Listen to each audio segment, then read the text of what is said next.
તો નલિયા દુષ્કર્મ કાંડની પીડિતા અને તેના પરિવારજનોએ આ સમગ્ર કાંડ પર પત્રકાર પરિષદ સંબોધી હતી. સાંભળીએ વિસ્તારથી શું કહ્યું પીડિતાએ. આવ્યો તમે મારી દીકરીના વિષય પર શું કરો છો? આજે મારી દીકરીને આટલા 9 જણે દુષ્કર્મીઓએ આવી રીતના હેરાન કરી છે, આવી રીતના બધું કર્યું છે, તો એ તમે એની માટે લડો છો કે તમે કોંગ્રેસ અને ભાજપની પાર્ટી માટે લડો છો? ઓકે બેન, આપે બેન એફઆઈઆર કરાવી, ભાભી શબ્દનો ઉલ્લેખ હતો, ભાભી ચર્ચામાં આવી. શું ભાભીનો રોલ હતો ને અત્યારે આપ શું કહેવા માંગો છો? કારણ કે ભાભીને લઈને છેલ્લા 10 દિવસથી આખું વાતાવરણ ગરમાયેલું છે. ભાભી શબ્દ કોણ છે? ભાભી ક્યાં છે? ભાભી શું કહેશો? ભાભી એકચ્યુઅલી ત્યાં લુવાણા ભવનમાં રોટલીનું કરતી હતી અને એને ખાલી ખબર છે, સપોર્ટમાં નથી, ખાલી જાણે છે કે આ વસ્તુ અહીંયાથી છોકરીઓને સપ્લાય ને બધું થાય છે. બાકી એ સ્ત્રીની કઈ ગલતી નથી. એ તો એક સારી લેડીઝ છે, મિર્જાપરમાં રહે છે હાલ. એનું પાયલ જયારે મને દરિયાકાંઠે આ જયારે મારો બનાવ બન્યો હતો ત્યારે એ વચ્ચે ગામમાં ઉતરી ગઈ હતી. એ પણ આ રેકેટ ચલાવે છે એ રીતે. પૂર્વ પતિ બસ ખાસ કરીને પૂર્વ પતિનું કાલથી જે આવ્યું છે ત્યાં કે હવે આપ શું કહેશો? હવે પૂર્વ પતિનો તે દીકરી કરતા અમે મમ્મી પપ્પા છીએ. એમાં જે વાત થાય છે પૂર્વ પતિનો બરાબર છે. ચલો એ કઈ છોકરી એમના સાથે ભાગીને ગઈ નથી. અમે એની માતા પિતાની અને અમારી જ કહેવાતી ઈચ્છાથી અમને દીકરીને લગ્ન કર્યા છે. બરાબર. પૂર્વ પતિ આગળ એ કહે છે કે આ જ્યોતિએ 4 લગ્ન કર્યા છે, તો 2 અમે માનીએ છીએ કે એક એમનો વર અમે તમારી સામે પ્રેસ સામે બેઠા છે, તેજસ હસમુખલાલ સાયર. બીજા અમે જે પોતે કે ના તેજસ હસમુખ સાયર બેઠા છે, અને બીજા જે વ્યક્તિ પૂર્વ પતિ કે છે એ બરાબર, એ જેમનું જે નામ હમણાં નથી કહેતો, પણ અગર એ વ્યક્તિ કહે છે એના સિવાયના અગર 2 કોઈ તો અમને ખબર નથી તો લઈ આવે અમારા સામે. અને અમે એ દીધો છે કે આ જ્યોતિ પૈસા સારું કે આ બધે કરે છે દલાલ સારું, તો અમે એ બી કહેવા માંગીએ છીએ કે આ જ્યોતિની માતા પિતાને કેટલા પૈસા એ લોકો દીધા છે, કેટલા એમને મળ્યા છે, પ્રૂફ આપે, અને ક્યાં દલાલ છે, દલાલ મારફત અગર કોઈ બી હોય તો અમારા કને એમનો પ્રૂફ છે. બાકી આ જે વ્યક્તિ પૂર્વ પતિ છે, અગર આ છોકરી સાથે લગ્ન થયા અને 12 મહિના થયા, મને કહેવા દે છૂટાછેડા. હવે એક વાત હું બી કહું છું કે આમાં જે વ્યક્તિ આવ્યો છે એને હવે મને પોતાની બી ખબર છે કે એના મોટા પાયે જે બી માણસ વ્યક્તિગત રીતે એને જે ટેકો જાહેર કરીને કીધું છે કે તું આ કેસમાં, કારણ કે આ કેસમાં ઉલટી દિશા દેવા માંગે, આ વ્યક્તિગત રીતે એને કીધું છે કે તું આ કેસમાં ઇન્વોલ્વ થા. પણ એ વ્યક્તિ કરે નથી જાણતો કે દીકરીનો, અમારી પીડિતા દીકરીને ન્યાય દેવાની બદલે એ ઉલટા આ કેસની તપાસ કરવા મંગાવી છે. તો અમારા કને પ્રૂફ છે. અમે માનીએ છીએ કે અમારી દીકરીના બીજા લગ્ન થયા છે, એમાં કઈ દીકરી ભાગી નથી ગઈ. અમારી માતા પિતાની રાજીથી થઈ છે.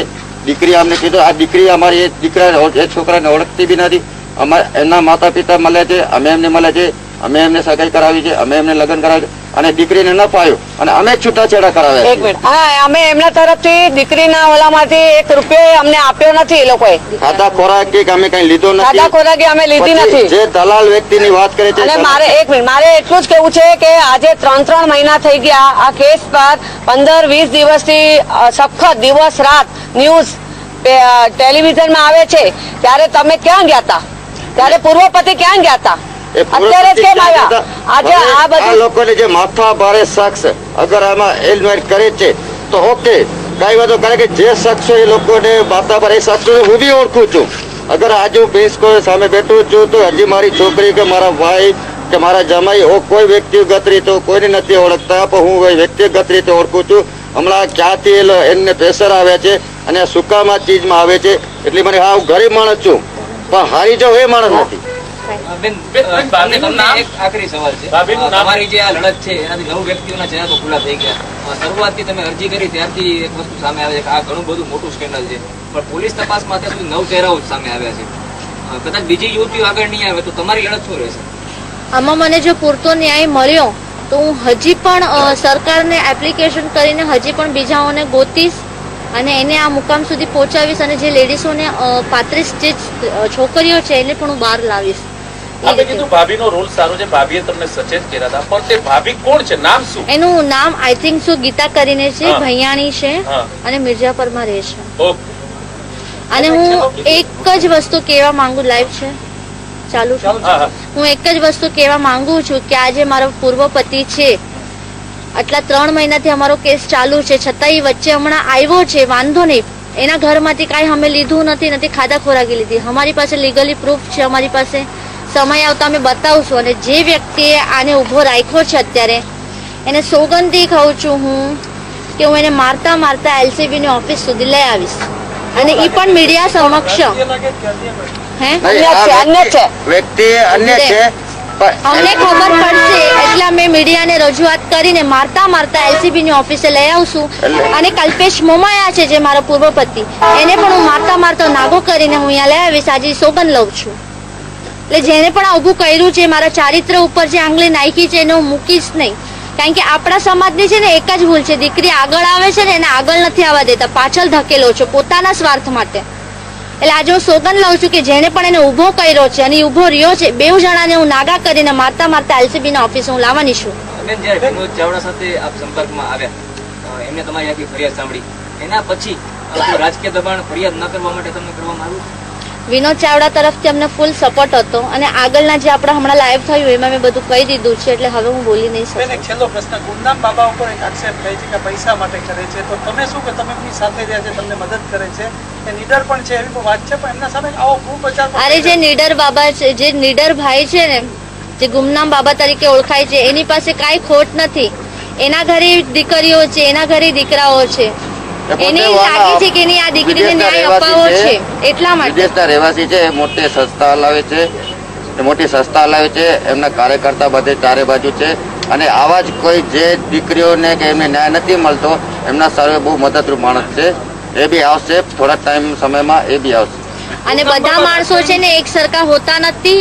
એ જે ગુમનામ બાબા છે એને અમને આટલી હેલ્પ કરી. અત્યારે અમારી પાસે જે ઉભો હોય ને એ જ અમારું છે. તો અત્યારે અમે લોકો એટલું કેસ લડીએ છીએ અને બધા માણસો એક સરખા નથી બાબા હોતા. કોઈ રાજકારણ વ્યક્તિ સમાજ સેવક માણસ છે, એમને રાજકારણથી કોઈ મતલબ નથી. જ્યારે અમે એ બાબાને મળ્યા હતા તે એમને કીધું હતું કે ભાઈ અમારી દીકરી સાથે એવો થયો છે, ત્યારે આ જે ચીજ છે આજે રાજકારણ તો એમાં પાછળથી આવી ગયું છે. પણ જયારે અમે આ બાબાથી કે વ્યક્તિગત રીતે અમે જયારે વાત કરી હતી ત્યારે રાજકારણ કોઈ માણસ એમાં સામેલ છે અમને પોતાને બી ખબર નથી. એ બાબા અમને શું કીધું કે ભાઈ એક કામ કરો કે હું એ ત્યારે વિદેશ હતા અહીંયા કે હું આવું છું ત્યારે હું તમને મળું છું. અમને મળ્યા પછી અમને બીજા એક ભાઈ કને જાણ કરાવી કે ભાઈ આ ભાઈને તમે મળો અને તમારું કામ થશે. અને બાકી પાછળ બેઠો છું, જ્યાં બી તમે અટકતા હશો આર્થિક રીતે કે માનસિક રીતે કે તમે તમને ક્યાંક કોઈ ધાક ધમકી આપશે તો હું બેઠું છું, તમે ક્યાંક પૈસા ટકે તૂટશો ત્યાં હું બેઠું છું. બાકી આ લડત અમે ચાલુ જ રાખવી છે અને લડત અમે ચાલુ રાખો. તેજસ, તને સવાલ કે આજે જે છે ગુમનામ બાબા એની પરિચયમાં આવ્યા પછી અત્યારે તમારી જે કઠોર પરિસ્થિતિ છે એમાં એ મદદ કરી રહ્યા છે, તમે એમની સાથે? એની અમને પૂરેપૂરી સપોર્ટ છે. એમનો કોઈ ના તો કોઈ રાજકીય પક્ષથી છે, નાથી કોઈ દુનિયાથી ડરે તેમ છે. જે ગુમનામ બાબા જે છે એ અમને પૂરેપૂરા સપોર્ટમાં છે. અને જ્યાં સુધી કચ્છમાં જ્યાં આશાપુરા માતા છે, વિનોદભાઈ ચાવડા જેવા માણસ છે, ત્યાં સુધી કચ્છની કોઈ પણ છોકરીઓને ન્યાય પૂરેપૂરો મળશે. ભાઈ, એક વાત એવી પણ છે કે પૂર્વ પતિએ કાલથી જે વિડીયો વાયરલ કર્યો, આપ અત્યારે હયાત છો, પીડિતાની સાથે છો, આપ એમના પતિ છો, શું કહેશો? હું તો એ વસ્તુ કહું છું, એમણે તો ઓનલી 8 કલાક ખાલી મારી પત્ની સાથે નીકાળ્યા છે, જ્યારે હું તો એટલા સમયથી એની સાથે છું. અરે જ્યારે આ કેસ બહાર આવ્યો એ 10 દિવસ પછી જ કેમ બહાર આવ્યો? એ પહેલા ક્યાં ગયો હતો? એ પહેલા જ્યારે અમે ફાયર કરી થોડા ટાઈમ પછી જ બહાર કેમ આવ્યો?